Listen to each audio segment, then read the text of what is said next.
Welcome to Dental Business RX. Practice success in 30 minutes or less.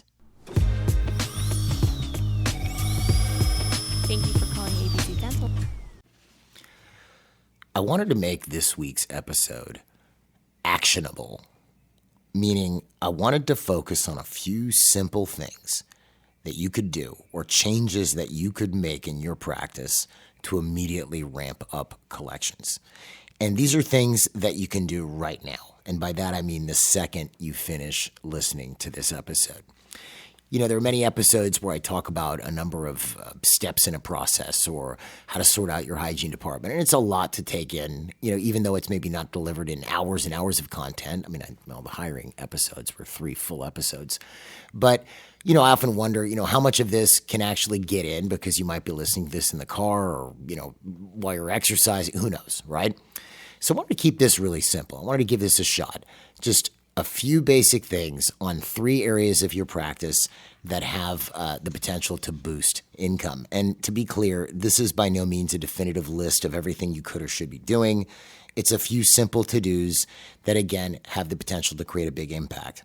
So with that, let's just jump right in. My name is Jeff Bloomberg, and I'm your host. And these changes or actions I'll be discussing, like I said, focus on 3 areas of your practice.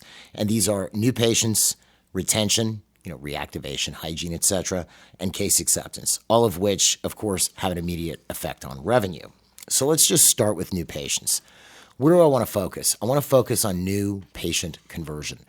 Talked about it before on the podcast. There was a study done years back, and to do this study, these folks listened to 10,000 new patient phone calls. I mean, that probably took quite a bit of time. And what they found was the average conversion rate, meaning how many of these phone calls turned into actual new patients in the United States, was 23%. So out of 100 phone calls, if you're the average dental practice, if you're getting 100 new patient phone calls a month, and to be clear, these can range from people asking if you take their insurance to people asking how much a crown is, any new patient inquiry. So the average practice getting 100 new patient inquiries is only seeing 23 new patients. So to create an immediate impact on your new patients, I'm going to focus on improving the conversion rate in your practice because it's really not that difficult. Now, what I'm going to tell you to do will help increase your conversion rate. Will it maximize your conversion rate? No, it's kind of an ongoing process. But let's take a look at what we can do right now to do this. You want to do 2 things. 1, you want to make sure you have an adequate intake form that's used invariably with every new patient call. That's the first thing. And 2, you want to work with whoever is potentially going to answer your phone and take one of these new patient calls to get them better at conversion. So let's start with the intake form. So I have a sample of one that you can download. I'll put it it's a free download on the episode webpage. It's actually comes from the online platform DDS Success. And it's called the new patient call-in form. You probably have something similar in your office. It might be embedded in your software. You might be using something from Addit or Weave or something like this that writes to your software, talks to your software. Whatever you want to call it, I call it an intake form. So let's take a look at some basic rules here, because you would think even with people, and I've seen this, even with people who've been trained on this, you'll call the office and some of the basic things that should be happening when a person is answering the phone just aren't happening. The idea is it should happen every single time. So before we even get into the form, what's the first thing that should happen when someone calls? Well, obviously, the patient should be greeted by the practice greeting in a clear with a clear voice, with whatever it is you want normally said. You know, thank you for calling ABC Dental. My name is Jeff. I can help you. The person should also announce their name so they know they're talking to Jeff or Susan or Bill or whomever they're speaking with. Then the patient will say whatever it is that they're going to say. Hi, I was calling. I'm looking for a dentist. I need to get my teeth cleaned. Whatever they're going to say. They may say any number of things. How much do you charge for an implant? It doesn't matter, right? The next thing we're going to find out is, let them ask their question. Say, great, I can help you with that. First thing, and you may or may not do this. I don't know, up to you. Everybody has caller ID now. We used to always do it back in the day when you didn't. You want to get their phone number and their name. You may not want to get their name because they could be calling off someone's cell phone, okay? That doesn't belong to them. Good, but before we get going, just in case we get disconnected, could I get your name and your phone number? You may have the phone number. Have them give it to you anyway. Okay, so what's your name? Okay, it's Joe Smith. Okay, great. And what's your phone number, Joe? Okay, great. All right, so you're looking for a dentist. You just moved to the area and you're looking for a dentist. Yes, I am. Okay, good. So then they have their little intake form. They put when that, and this could be being entered into the computer as they do it, or you can be doing it in writing. It doesn't matter. But there should be a form to guide them through it. So you're going to, when did they call? What's the date of their call? You're going to have their name. Can I get your address, your phone numbers? Okay, good. Email address. Excellent. Next thing we're going to ask them is how did they hear about us? Okay, now, before I go any further with this, let's say the person calls, they're a shopper, and they say, how much do you charge for an implant? How much do you charge for an implant? So if you go, okay, well, what's your name and your number just in case we get disconnected? What's your address? What's your email? You might sound a bit tone deaf to the person because they just called and asked you a question that you haven't answered yet. So let me just address that now. The first thing I would do if someone called in, how much you charge for an implant? I'm happy to answer that question. Before I do you mind if I get some basic information and ask you a few questions? Sure, most people will have no problem with that. If someone's just going to be a real problem about this, and I'm not giving you my name, I'm giving you my number, just tell me how much you charge for an implant. You may lose some of those, but those are few and far between. So then I would get their name, their phone number. I might or might not get their address, but I might start asking them some questions. And some of these questions may not be on my intake form because I've got a price shopper. It's going to be handled a little bit differently than someone who's calling up because they want to get their teeth cleaned and they were just referred by their friend Bill. If they're referred by their friend Bill, I'm going to get their name, address. How did they hear about us? Okay, it was Bill. And then I'm going to ask the normal questions, which are here on this intake form. But if they're asking how much you charge for an implant, I would go, okay, good, happy to answer that question. Do you mind if I ask you some questions first? Yeah, sure. Okay, great. So first off, who told you needed an implant? Well, I'm missing a tooth. Well, did you go see a dentist? Did they tell you needed one? Yeah, I was just at the dentist, and he told me I needed an implant. Okay, great. Did they tell you needed only one or more than one? Well, I actually need 4. Well, where in your mouth are you missing these teeth? Well, on the upper right and on the lower left. Okay, very good. And how long have they been missing? Like, you're just going to ask questions. The idea, what's going to pretty much handle everything, and the one thing that is going to stand out amongst all the offices that this person is calling is if the person answering your phone actually has live communication with this person. Because normally when a shopper calls an office, it's, we don't quote prices on the phone. Click. There's nobody actually talking to this person. There's no one talking to them, finding out what their concerns are, what are their problems, what problem are they trying to solve, and can you help them or not? And I've said this before about shoppers.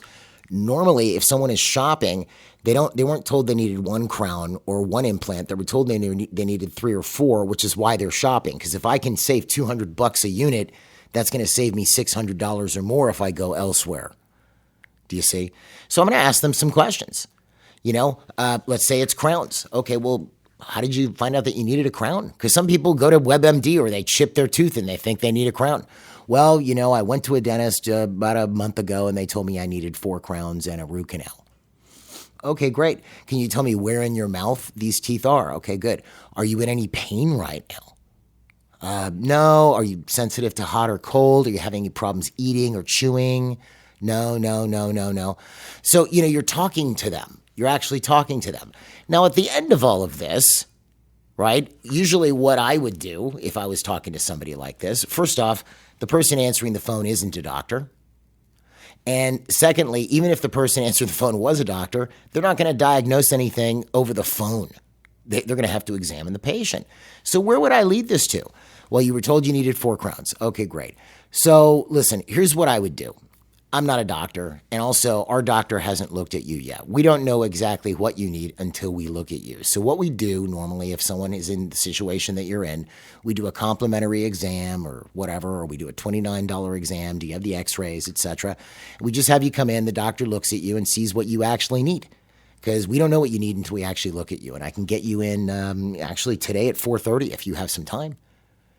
Then the person may or may not at that point, believe it or not, because you've gotten into such good communication with this person, the person may or may not at that point even bother asking for the price anymore because, they're happy with how you talk to them.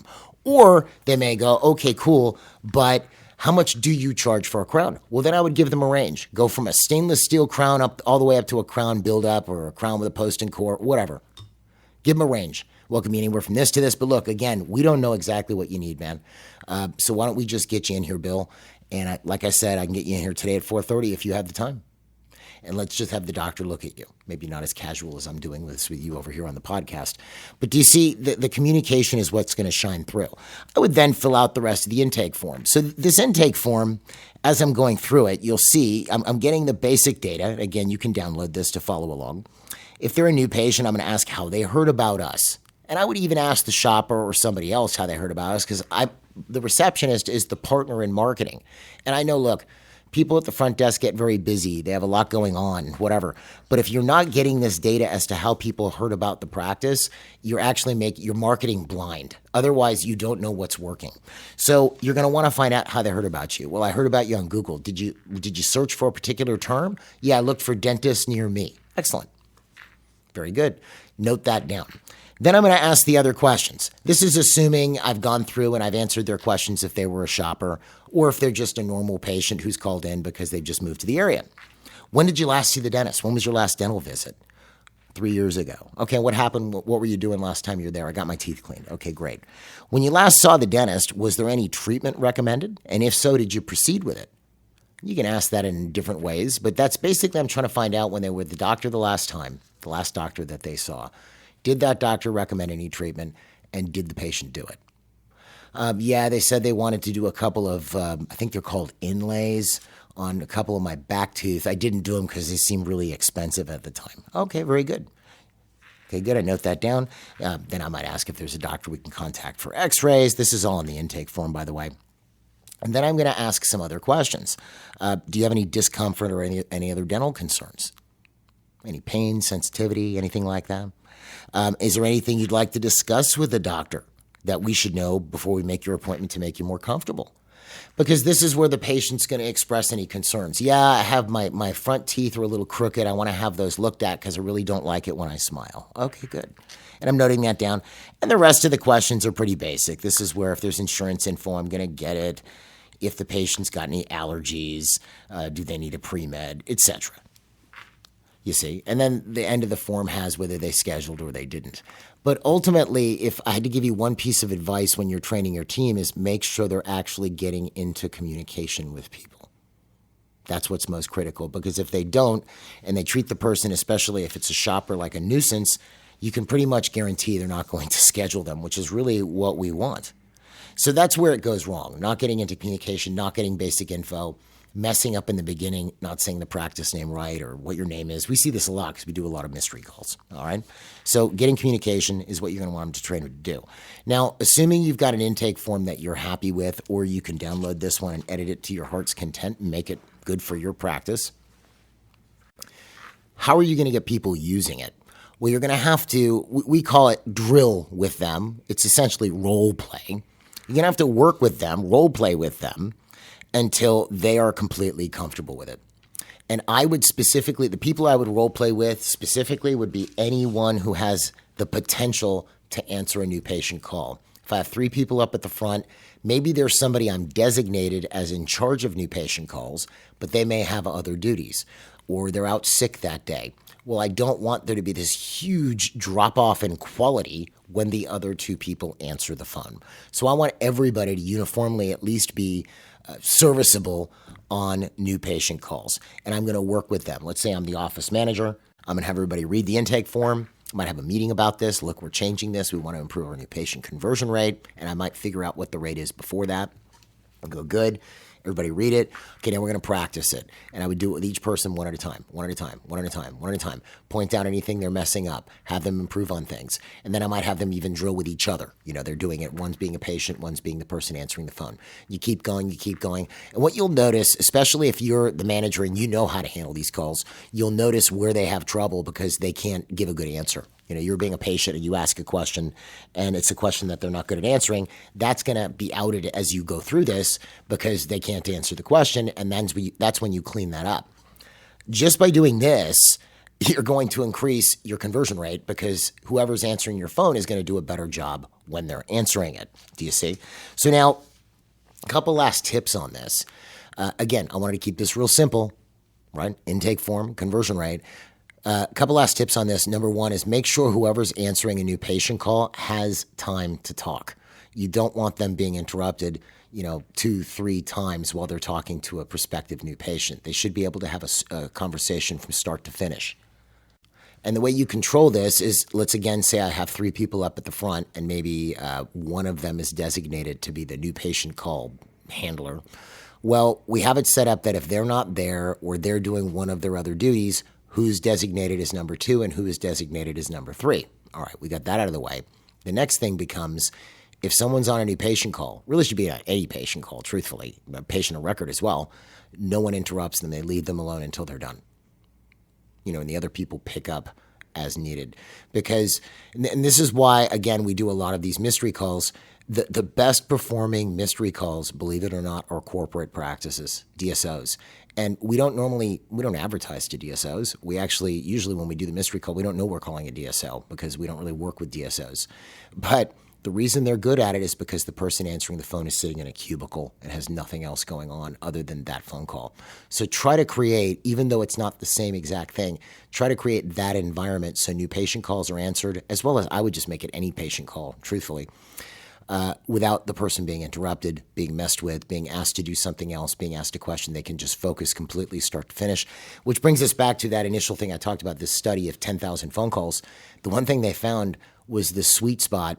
If you drew a graph, and I'm not going to get to try and draw a graph as I'm on a podcast here, but the sweet spot essentially was 8 minutes. So the longer you talk to the patient, up to 8 minutes, the higher percentage chance of converting them to become a new patient. So you want to make sure that they have time and availability in order to speak with them.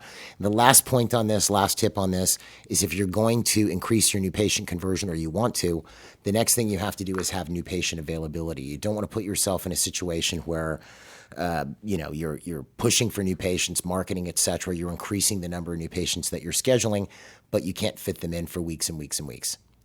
You want to make sure that you're able to get them in within 24 to 48 hours. So this is just another thing to think with as you're doing this. It's actually critical, believe it or not, or it will kill your new patients.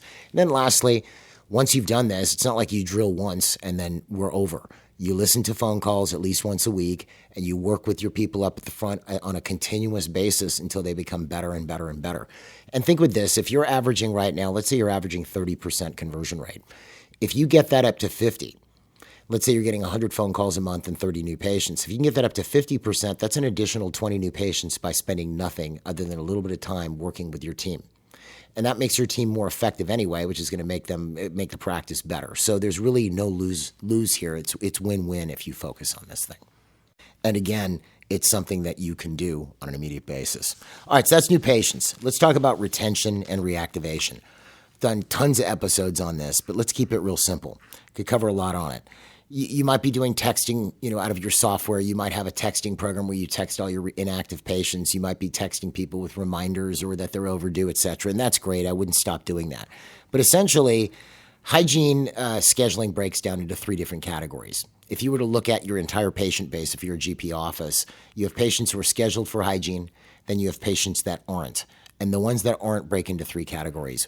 A would be people that are not overdue but don't have an appointment. So here's a patient that is on a 6-month recall schedule. They were in 3 months ago, but they don't have a next visit date in the system.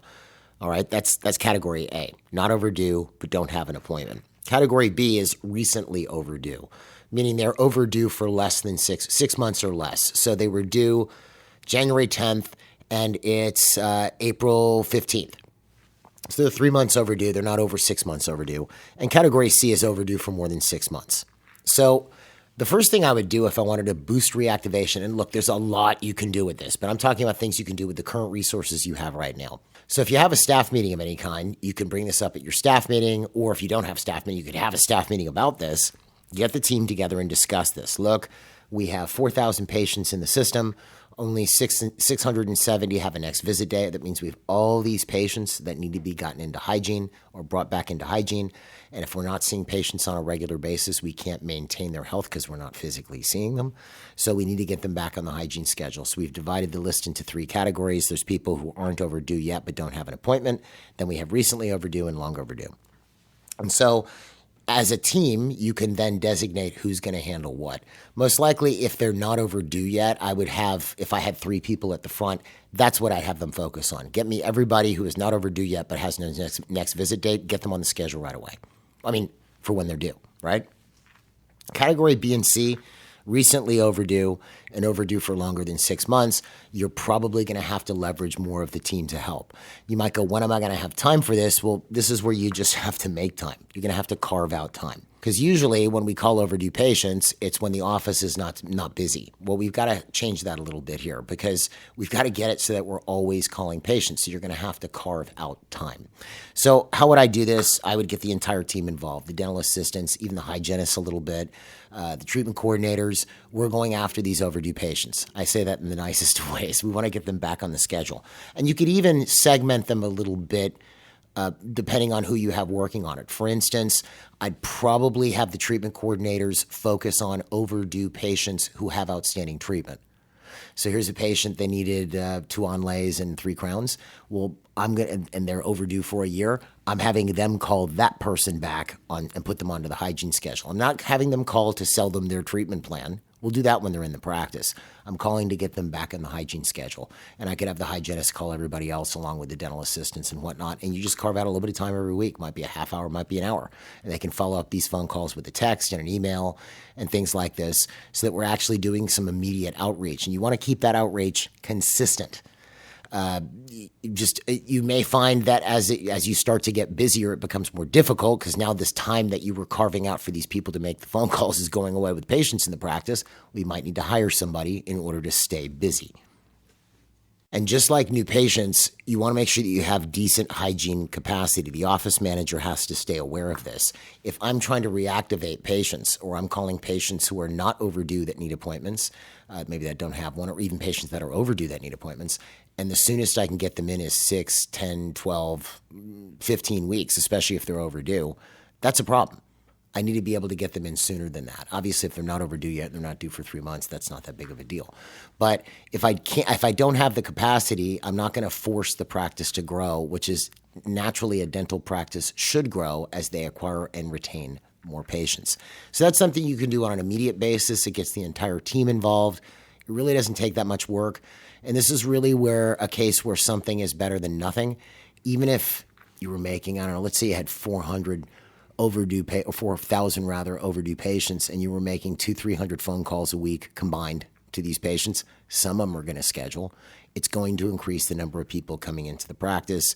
And if you have more people on the hygiene schedule coming into the practice, you end up with more flow, more potential treatment, more healthy patients, and subsequently more revenue.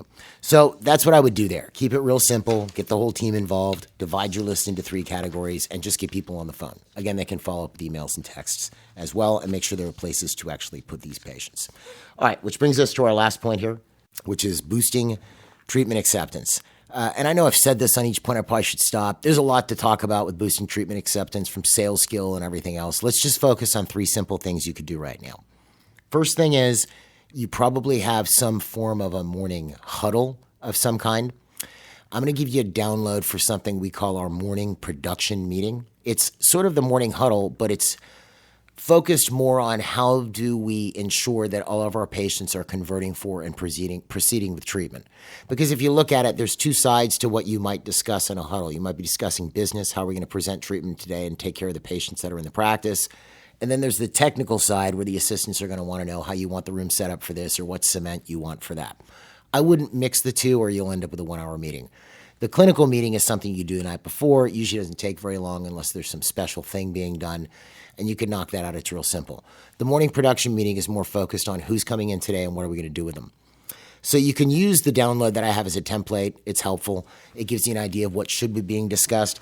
But the main thing you're doing in your morning production meeting is you're planning on who's coming in today, especially patients of record, because that's where 70% of your revenue should be coming from. What outstanding treatment do they have, and who's going to talk to them about it? Like, when is the doctor going to talk to them? Do they actually have time in the real physical universe to do that? Because I've seen this where I've done it in an office or shown them how to do a meeting like this in an office where they had 3 doctors. And they had 1 doctor designated to talk to all the patients, but when we looked at the schedule, it was physically impossible for them to do it. So we had to have other doctors some of the associates go in the rooms and talk to some of these patients about their outstanding treatment. And then we worked with them a bit just to kind of get their confidence up to do it, and it worked real well. So that's my only point. Make sure that in the meeting, the product of the meeting in the morning is you're actually designating who's going to be seen, what they're going to be seen, or who they're going to be seen by, and who's going to talk, who's going to talk to them, in other words. So Dr. Smith is going to talk to patient X at 11:05 about their outstanding inlays that they have, and the treatment coordinator will be on deck to work out financial arrangements. So that's the first thing. Second thing is make sure, so morning production meeting. Second thing is make sure that you have time to actually have these discussions. If you have 5 minutes to talk about an $8,000 to $10,000 treatment plan, that's probably not enough time. And you may be in a situation where the patient is there at 11 o'clock and you're in a root canal. That's all you got is 5 minutes, maybe, if you can squeeze out of the room for a second. So then what that ultimately means is that discussion about this $8,000 to $10,000 treatment plan is just not going to happen right now. You're going to need to bring this patient back. So again, I've brought this up in prior episodes. Designate a little bit of time on the schedule for consultations where you can bring a patient back for 20 minutes and discuss their treatment plans with them. It's not very difficult to get somebody back. You might walk in and you do your exam. Let's say it's a patient of record and you're doing a recall exam. You go in and his name's George, let's say. It might be, George, okay, finish your exam up. I'd like to actually have you back for a consultation where you and I can go over what I found and what I'd like to do about it. What did you find, doctor? Everything's okay, but there's a few things that we do need to address. So I've got your x-rays and I have your scans. I'm going to review everything, come back with an exact plan of action so that when I meet with you, I can explain it to you. I need about 20 minutes of your time. It's just me and you. You can do it first thing in the morning, first thing after lunch, whichever works best for you. Or I could squeeze you in tomorrow at 8:30, right? So you get the person back. You actually have adequate time to discuss the treatment plan. You might do that with larger treatment plans. If they're smaller and it's a patient of record, they need a crown, you might have that conversation in 5 minutes and you're fine. So plan who you're seeing during the day, first thing. Second thing, make sure you actually have time to see them. If you don't, bring them back, and ideally have times you can put them on the schedule. Last point, and you might wonder why I harp on this so much, the doctor has to discuss the fee when presenting a treatment plan. And if you want to, why is this a big deal? Ask your staff, if you don't believe me, who is a patient most likely to listen to in the practice? And they'll tell you the exact thing that I tell you. It's going to be the doctor. It makes a much bigger deal if you tell patients how much things cost. And I've gone over before what the minimum and the ideal is on that. At minimum, I would expect you to tell a patient, yeah, this treatment plan is going to cost about $10,500. We expect your insurance to pay $1,500. Wow, that's a lot of money. I don't know how I'm going to pay for that. Totally understood. Well, here Susan, our treatment coordinator, is who's been sitting with us. Maybe you probably have already introduced Susan. Well, that's why Susan's here. Susan can help you figure that out and work out what the best way is for you to get going on to this treatment. That's the minimum I would expect. More ideally, I'd dig in a bit more. Not the subject of this episode, because if you're not mentioning fees at all, believe me, if you just start going over fees, you might get a hard time about it once in a blue moon, but for the most part, most people aren't going to have a problem with this. It will increase your treatment acceptance. So that's something you could start doing right away. So again, planning in the morning, who you're seeing, who's talking to them about the outstanding treatment. 2, make sure you have time when you have these conversations. And 3, doc discusses fees. Obviously, in the long term, it would be ideal to know how to sell properly, especially in a professional environment. That's why we have things like the MGE communication and sales seminars. I'll put a link to that on the episode webpage. But ultimately, these simple things that I'm just discussing right now, these really basic things, and again, it's tough because there's a lot more things you could do, but if you just do these basic things that we were talking about, just in this episode, I'm beyond certain that you'd see some benefits. You see, I'm beyond certain that you'd see benefits. And the last piece of advice I'd give you is keep your team in the loop as to what you're trying to do. If you're trying some of these things, whether it's new patient conversion or reactivation, keep the whole team in the loop, especially with what you're trying to do and what their role is in all of these actions. This way you all stay on the same page, and it makes it a lot more fun and a lot more productive. So there you have it. A simple episode this week. I have those downloads on the episode webpage, the new patient intake form, the morning production meeting handout, and also the link to the MGE communication and sales seminars. And try this out and let me know how it goes. If you want to know more about MGE, you can find us online at mgeonline.com, or you can call us at 800-640-1140. Folks, have a great week, and we'll see you at the next episode.